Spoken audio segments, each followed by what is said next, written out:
Am I unmuted now? We're there. Yeah. Hide that. And we're in. Hello, everybody. Hey, you did a good job leading the band on that startup. That was a good job. My goodness. How'd you get them all to come in during quarantine? I got some extra space in the spare room. Yeah. Well, welcome everybody. We're doing our little weekly roundup for U.S. term limits world here. As you know, we're the oldest and the strongest pro term limits organization in America, going back all the way to 1992. And our primary focus is on getting term limits for Congress, where I think we're just about everybody agrees that's where they're most needed. My name is Aaron Dukette, and I'm a state director here with U.S. Term Limits. And I want to introduce everybody to Ron. Ron, tell us about yourself too. Absolutely. So, Ron Hooper, and I'm Western Regional Director. And so, all the Western 17 states, we have Mr. Ken Clark and Mr. Ken Quinn. Quinn is our Northern Regional Director, and Ken Clark, is our Southern Director. And they're both won't be able to join us today, out doing other things, disrupting the status quo. And we appreciate them. And so, we appreciate Aaron stepping in. He's one of the busiest guys in the organization, so it's always fun to watch what he's doing, and I think he's going to share some of that today with us. Sure. Yeah. And just for some folks that might be joining us for the first time, and maybe have seen our live feeds in the past, but wonder what's going on. Just give you a little, just in a nutshell, what we do. Our organization is committed to the end of term limits on Congress. And long story short, this can't be done, folks, with a ballot initiative. Believe us, we would have certainly have done that, be doing that right now if that was the case, because the overwhelming majority of people in America, 82% of voters, want term limits on Congress. If that was possible, it would happen overnight. Hey, No problem. it's how we got our start. You know, when you That's right. think about it, Yep. we go back to the very beginning. Talk about a tenacious organization. I mean, I'm new to this. You've been around a little longer than me, but think about what it takes to to move this organization along. Get 23 states on your side and have Yep. this Supreme Court disrupt the whole thing. That's right. It's an amazing history. Yep.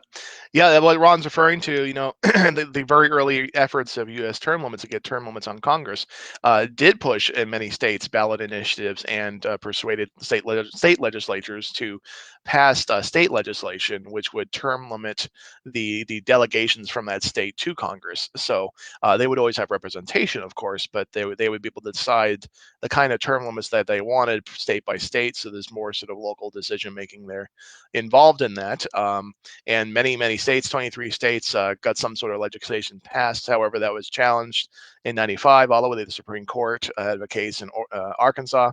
Long story short, in a split decision, it was ruled that only constitutional amendment could put term limits on Congress. And sorry, folks, we can't put constitutional amendments on a ballot initiative. We can't vote that in. That's just not how the Constitution set up. The Constitution, however, says that there are two sides to getting an amendment put in the Constitution. That one side is proposal, and the other side is ratification. That's how it becomes part of the Constitution. We do both of those sides. So yes, we do go to Congress and we ask members of Congress and candidates running for Congress to sign a pledge and get behind an amendment proposal in Congress to propose an amendment for term limits on Congress. However, we are not under no illusions that just asking pretty please is going to get that done. It's just not. I'm here in Kentucky. We like to say that's like asking the chickens to vote for Colonel Sanders. It's not in their self-interest to do so. They're going to end up on the plate, and of course that's the idea.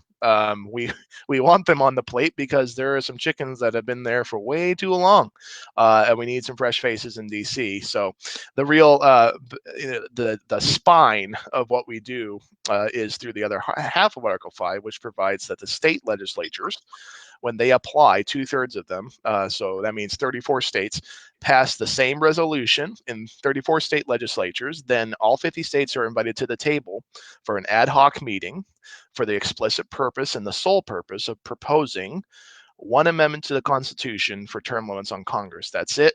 End of story. Once it's proposed, it goes back to the states, and then the states ratify it, or they don't. Of course they would, but that's what we're aiming for, and that's that resolution. We're trying to get this passed, and that's our big initiative in the states. But what if we wanted to add, maybe say, make the chicken the national bird? Would that, Yeah. can we do that? Can we call a convention and have that just added to it? My goodness, I hope that we don't have to get to that part as a nation where that would be an accurate reflection of us. We need to get that out of there. Yeah, maybe the chicken, country, Kentucky Fried Chicken on the plate. That'd be good. Good symbol for Congress. So That's it. we'll have to get behind that. Boy, isn't So that the truth? so there's some news going on here in the term limits world. We might have seen. We could start off talking about former presidential candidate Herman Cain has passed away. News came out just earlier today, a few hours ago, that he has passed. He died from complications involving the coronavirus. You might remember him running in the 2012 election. And he was a big both term limits and Article 5 champion. He was a big fan of term limits. He spoke about it very often on the campaign trail, and he also was an advocate for the Article 5 tool to get that done because he understood Congress is not going to do that for themselves. Ron, you got a couple thoughts on that one? Yeah, we're gonna miss him. He really broke the prototype. He was a guy that basically took nothing and built it into a tremendous business enterprise, and really showed that he basically had this concept in life that says, "Hey, you can." You'll see him a lot of his books and things that he put. He just said you can, and he really bought into that whole concept. And of course, he was way ahead of his time when it came to taxes and of course term limits. He knew the nature of Congress, and we're going to really miss him. He was just a delightful man to listen to. He had that voice of calm that you could just listen to for hours as he just really articulated his position and where we should be and as a country. And we were all sad and shocked, and we'll miss him greatly. Yeah, let's pull up. There's actually a classic moment with Mr. Kane here that we pulled up again in honor of him.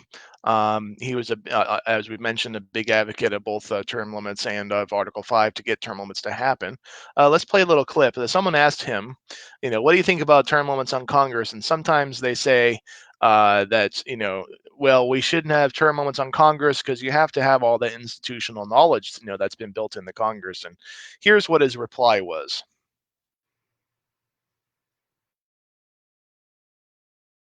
Public office before. And I say, well, all of the people in Washington, D.C., they've held public office before. How's that working for you?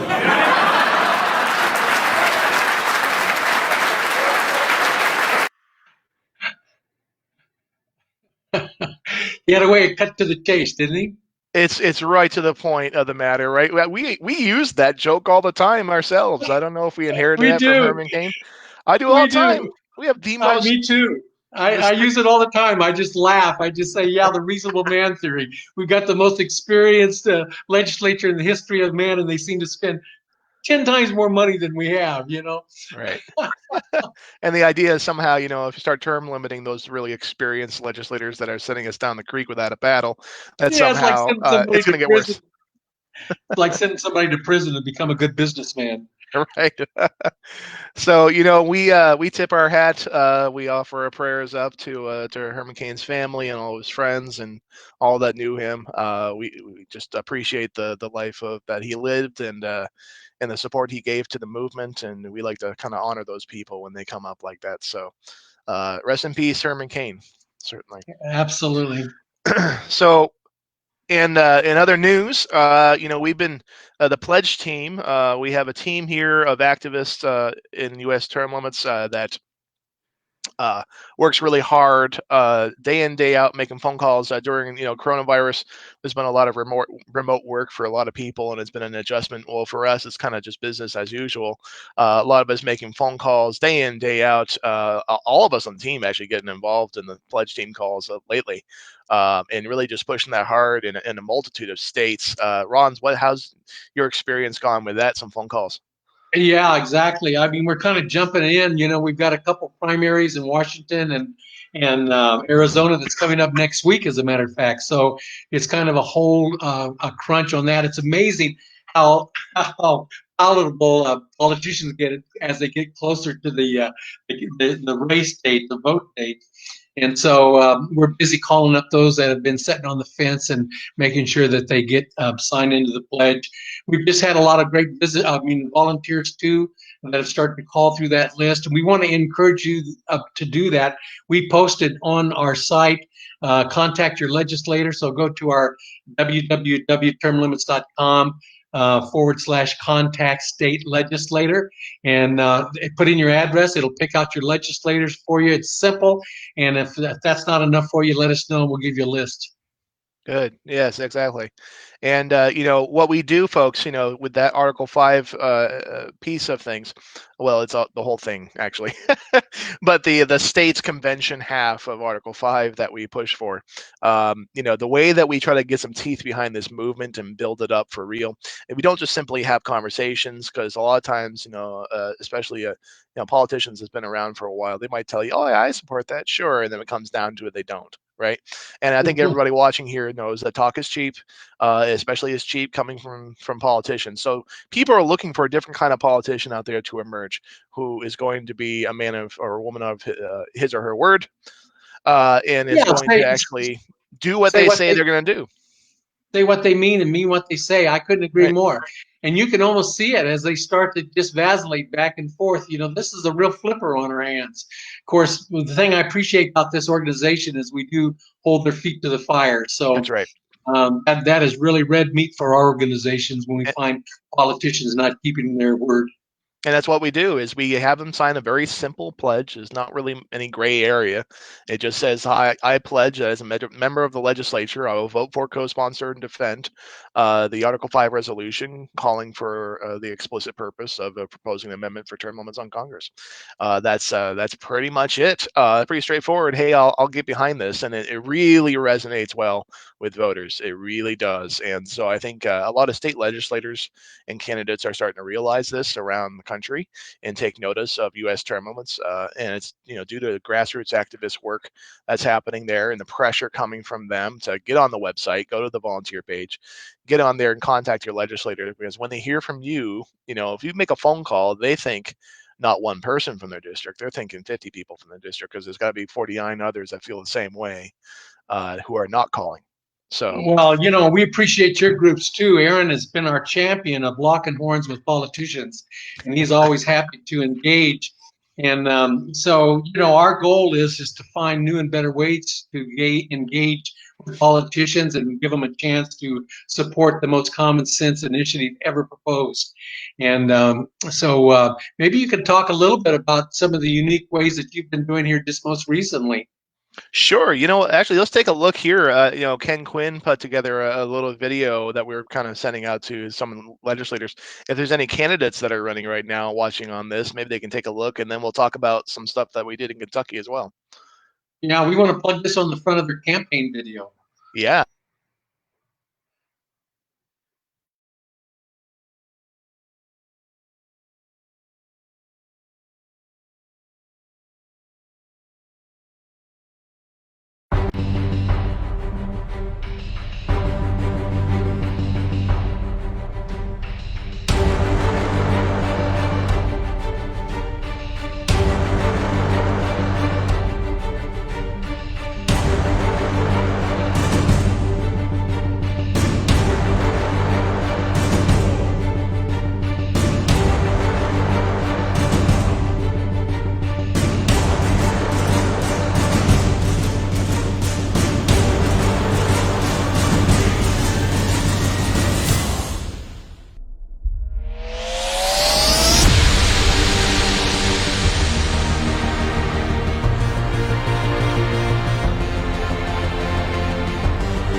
And there you have Wow. it.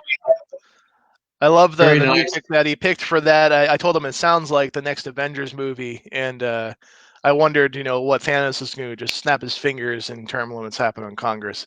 Unfortunately, it's not that easy. Well, we're going to offer it to our leading candidates so they can play it as a starter for their campaign speeches. There you go. Yeah, it's pretty uplifting. We'll see who takes us up on it.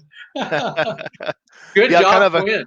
That's great stuff. Yeah, kind of motivating, kind of gets you to remember the reason why, all of us on the team here and all of our volunteers and grassroots, why they're committed to this cause and why they're so incredibly patient with this gargantuan effort that we're doing here. We mean it. We mean it. We're serious about this, and so we hope that you mean it too. It's an opportunity to speak truth to power and to let them know that they work for you and that they need to support unquestionably term limits because it is hugely popular. Absolutely, and here's the thing. We forget to bring this up, I think, often enough, and especially when talking with candidates and with sitting legislators. Look, even if you're not sure about the issue of term limits, our resolution is not technically a term limits proposal. It is not. It is simply allowing for for a hearing, essentially. It's allowing for a legislative process to happen to propose an amendment, possibly, for term limits on Congress. It is not endorsing any one proposal in particular.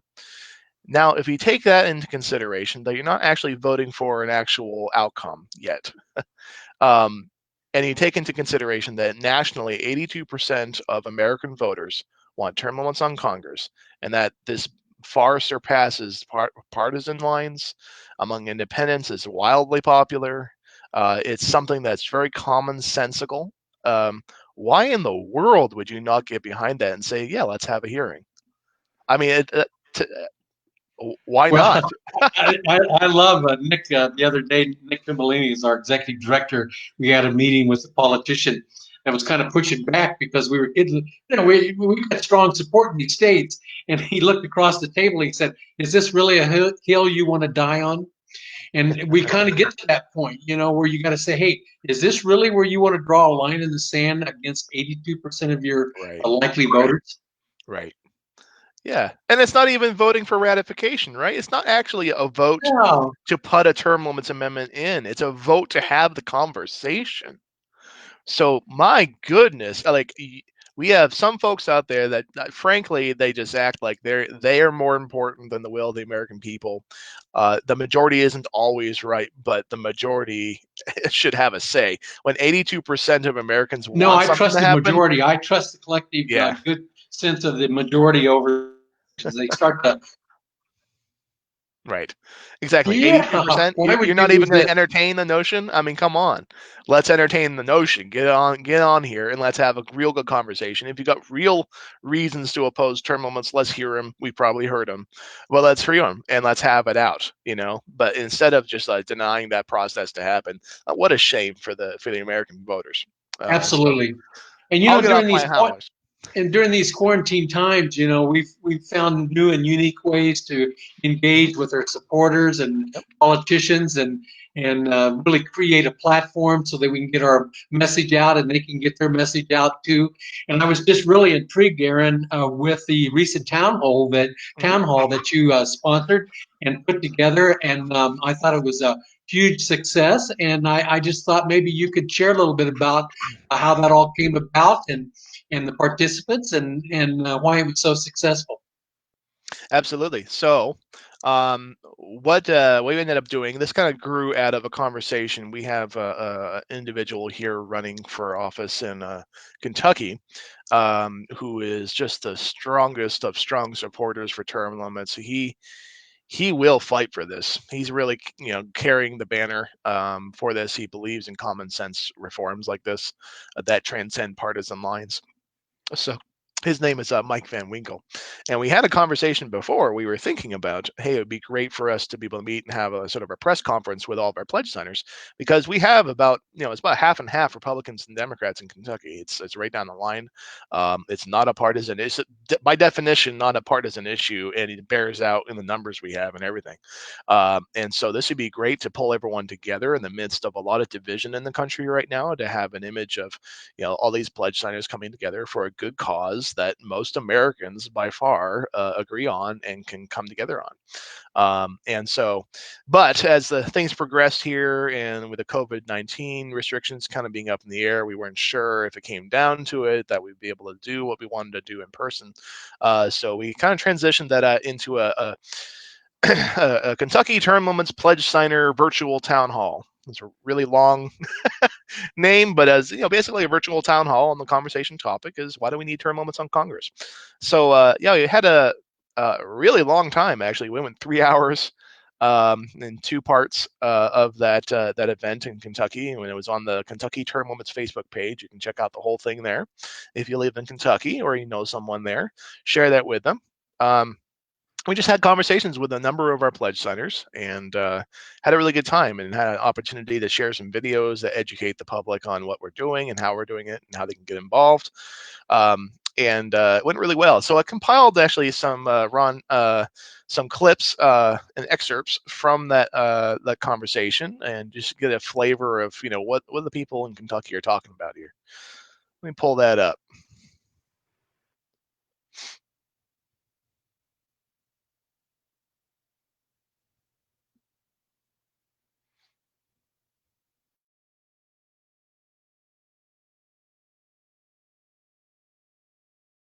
Starting off with Mike Van Winkle here, whom I was speaking about before.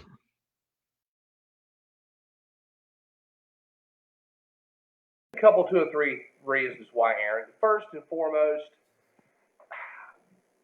the current state of legislation in Washington, D.C. is back with congressional overreach. They're there too long. You've had people like Senator Byrd from West Virginia and our very own Mitch McConnell that have been there 30 plus years. And the problem with that is they have basically taken the playing field and slanted it to the point where they are leaving people behind. Now, the Democratic Party in general likes to represent the marginalized people of color, women.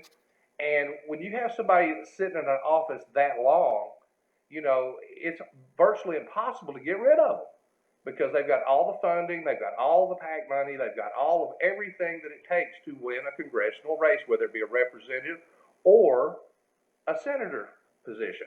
Okay?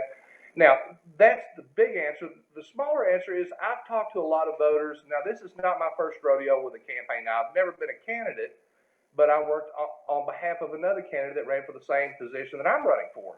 And I've talked to Democrat voters, I've talked to Republican voters, and even 2 years ago, this came up in conversation. What do you think about term limits? And I listened to the pros, I listened to the cons, I listened to the independents, the Democrats, the Republicans, and it's overwhelming, Aaron. The people are ready. And like I said, I talked to a lady last night. We were talking about term limits. And she said, where do you stand and why do you stand there? I'm like, well, it's like this. It doesn't matter which party brings up a good piece of legislation that will actually help improve the quality of life of the citizens.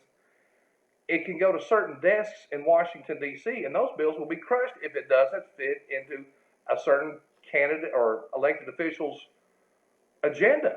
And, the only people that lose there are the people. And he continues, or she continues, to have and maintain that power over the citizens. What my position is let's bring that power back to the states. Let's bring it back to the people where it belongs. Our founding fathers, including George Washington, he ran for 2 terms, Aaron, that's 2. And if you look at a lot of the politicians in Washington, you're still considered a junior member at your second term. Well, my name is Paula Clemens Combs, and I'm running for Kentucky House of Representatives in District 91. Those are the counties of Breathitt, Estill, Lee, the Waco precinct in Madison County, and Owsley. And I'm running, just to represent the people in House District 91.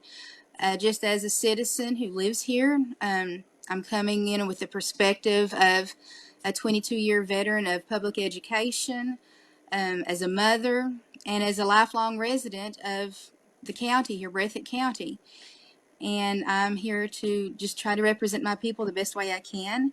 And one of the ways that I see that I can do that if I make it to the state legislature is to help co-sponsor asking for U.S. term limits.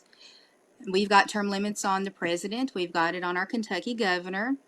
And while voters do have the opportunity to vote out federal representatives if they want to, it's very hard to do because they get in there in Washington, D.C., they become ingrained in the political machine, they get lots of funding, lots of connections, and it makes it nearly impossible for a regular person to even financially compete.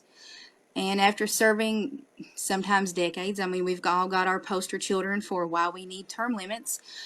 As someone who lives in Eastern Kentucky, I see little benefit for a lot of our poorest communities. And after a time, you wonder, are these people running to really represent us, or are they running to win endless reelection cycles? Their ideas become stagnant. Like I said, the political machine takes over, and us, the regular people, we get overlooked. We get pushed to the sides. And I see term limits as one way that I can serve the people of Kentucky. And just like this, I mean, are we better off that people are allowed to serve just indefinite, indeterminate periods of time? I mean, if we're not better off, why are we doing it? And I think the answer is no, we're not better off. I feel like it's going to level the playing field. And, even I've been open about this. The office that I'm running for, I feel there should be term limits. If there are term limits on our president, why are there not term limits on our Congress, on our state houses, on any form of government? It levels the playing field for the small guys. People like me, never been in politics. Do you know how hard it is to raise money and never been a politician? It's incredibly hard. But you know what? We come through. We pulled through on a primary. We had a tough race, but we come through. And, it's time for people to be able to step up to the playing field and not have to be a multimillionaire to run for office. These people that have been in their lifelong politicians, they don't know the struggles that us people living, I guess you could call us the common folk, for a lack of better terms. They don't know the effects that the laws that they pass have on us. Why is it they're exempt from their own health care? I mean, why are they exempt from the health care they force us to take? I don't understand that. I think it's a great thing. The term limits will just kind of level the playing field for everyone and make it easier for new, fresh ideas to enter into our Congress. And from the looks of things now, that wouldn't be a bad thing. Yeah,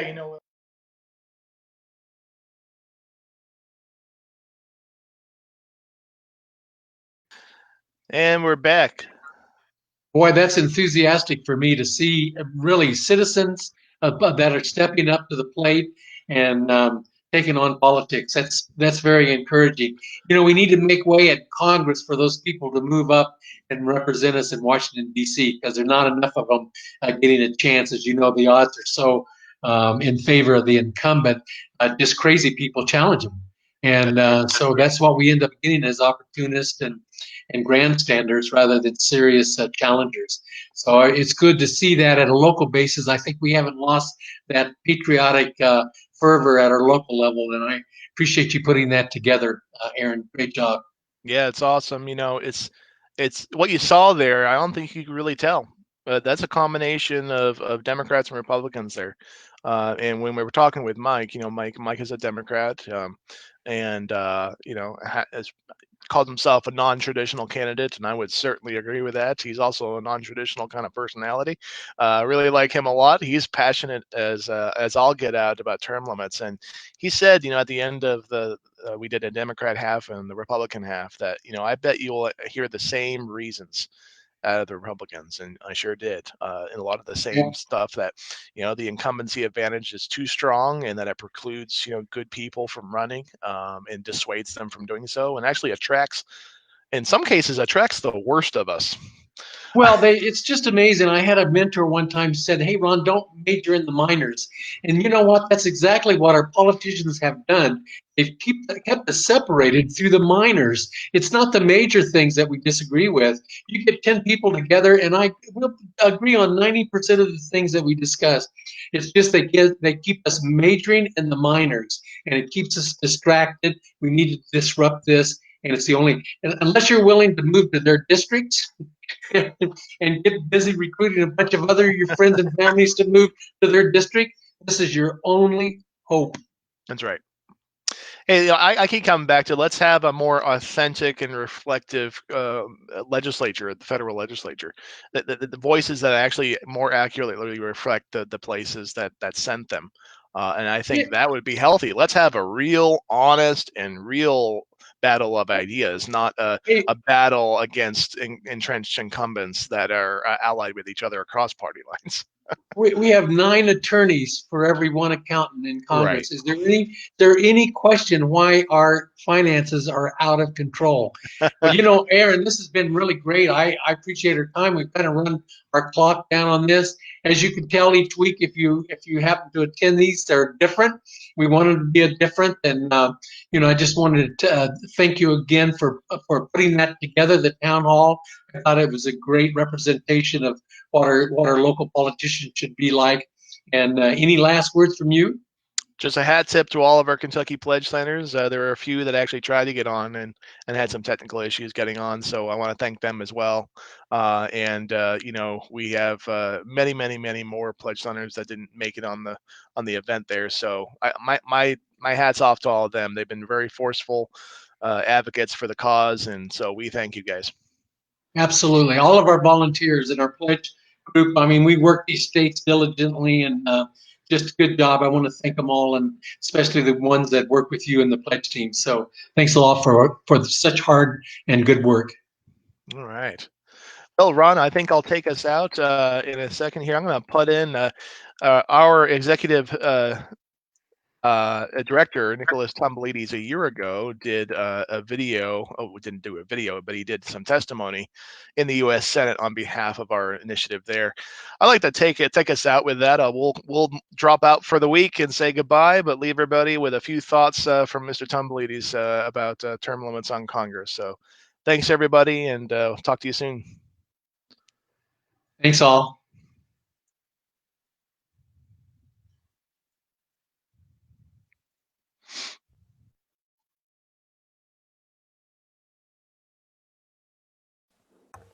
Thank you, Mr. Chairman and Senators, for providing me an opportunity to address this important issue. I want you to imagine for a moment that you are an employer and you've got some problems with your employees. When you hired these employees, they promised they would do exactly what you asked of them. But once they got the job, they became a nightmare.